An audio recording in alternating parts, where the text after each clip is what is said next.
Nice to meet you, and I understand that you have been to our state, you've been to our city. I have. We were just talking off camera. Tell me what you thought about Houston, Texas. It was very hot. It was very, I remember there was a lot of traffic, but I went to a fantastic concert, so I was very pleased. I had a good time there, actually. You have been to our city, the traffic. I used to live in Los Angeles but I'm from Houston. And I said, this is turning into the 5, the 101, Yeah. I mean, anytime you're driving around. Yeah. Hey, let's talk about this fantastic film. And I tell you, my first reaction was like, what a story. I mean, just fascinating. I'm curious how you found it. I was sent the book. Got a call, weirdly, from Brad Pitt, who said, Jimmy Jam, I want you to read this book, man. I think it's really great. I said, okay. And I have no idea why they thought to send it to me, but it was Brad Pitt and his producers, Dee Dee Gardner and Jeremy Kleiner, and they had sent me the book, and I read it and thought, you can't top it.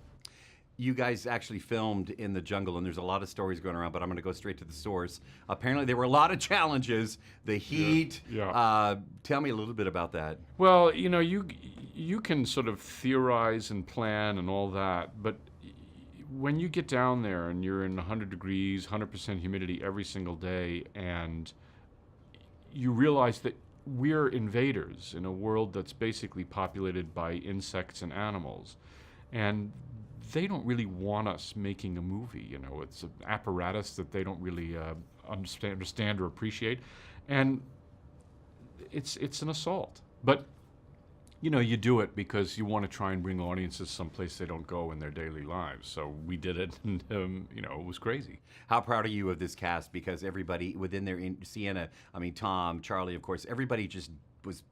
Robert, outstanding. I didn't even recognize him in this film, but you have got to be so proud of their performances. Of course. As a director, you're always like, in some ways, you're like both the frustrated actor, but also like dad, and I feel like a very proud parent, and also it's a very beautiful thing to see people give so much of themselves.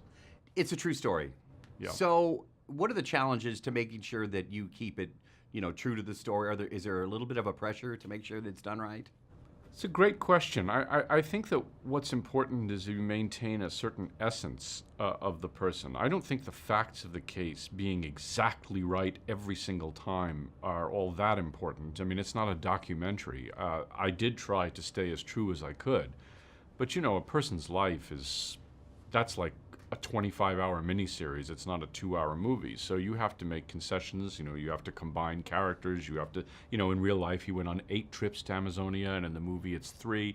You have to make these choices. But that's okay, because like I say, you have to try and adhere to the spirit of it. Final question for you, sir. When you were in Houston, did you get some barbecue? I did. I'm trying to remember the name of the place, but it was absolutely spectacular. I wish I remembered. This is 2003 now, so it's been a little while.